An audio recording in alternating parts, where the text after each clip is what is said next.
Permezz tal-budget għas-sena d-dieħla l-Gvern se jkun qed jinvesti aktar minn 60 miljun euro fis-settur kulturali. Ħabbar dan il-Ministru għall-Wirt Nazzjonali l-Arti u l-Gvern Lokali Owen Bonnici f'konferenza tal-aħbarijiet bit-tema Malta ċertezza u stabilta. Fil-Valletta Design Cluster il-Ministru Bonnici għal kif ftit xhur oħra il-Gvern se jkun qed jgħaddi lura lill-poplu l-proġett Mikas li huwa mirat biex jitwassal il-messaġġ dwar l-arti kontemporanja fiż-żona ta' Swar ta' San Salvatur fil-Furjana.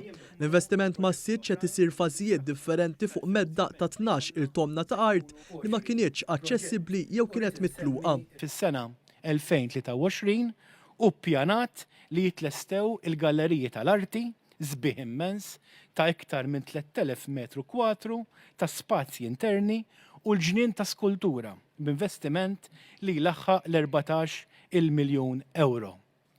Imbagħad ser jitkompla x-xogħol fuq il-fażijiet l-oħra għax tant hija kbira l-medda li tippermetti iktar ħidma fuq fażijiet anċillari b'investiment addizzjonali ta' 4 miljun euro oħra.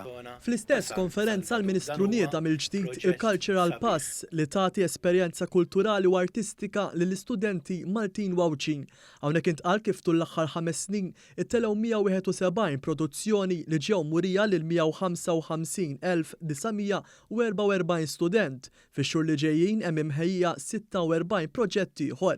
Is-sena d-dieħla se jiġu allokati aktar minn 3 miljun euro fondi kapitali biex tkun tista' titkompla titwetta il-ħidma ta' restaw f'diversi lokalitajiet bi pjanijiet ta' 25 proġetti ieħor li għandhom jibdew fix-xhur li ġejjin.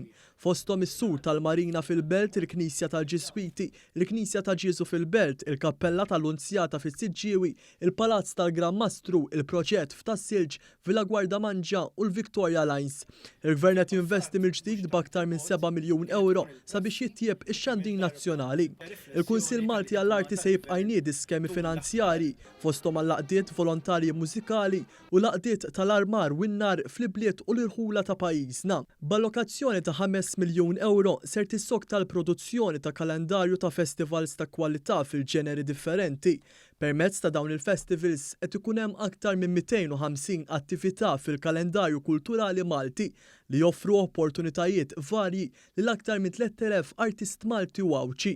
Il-Ministru Bonnici tkellem ukoll dwar l-investiment kulturali fil-Belt Valletta u spjega li dan se jkompli b'allokazzjoni ta' aktar minn 3 miljun u nofs euro b'avvenimenti bħal opri, festivals ambjentali u gastronomiċi, installazzjonijiet artistiċi u attivitajiet oħra li joqtu il-gosti ta' kulħadd.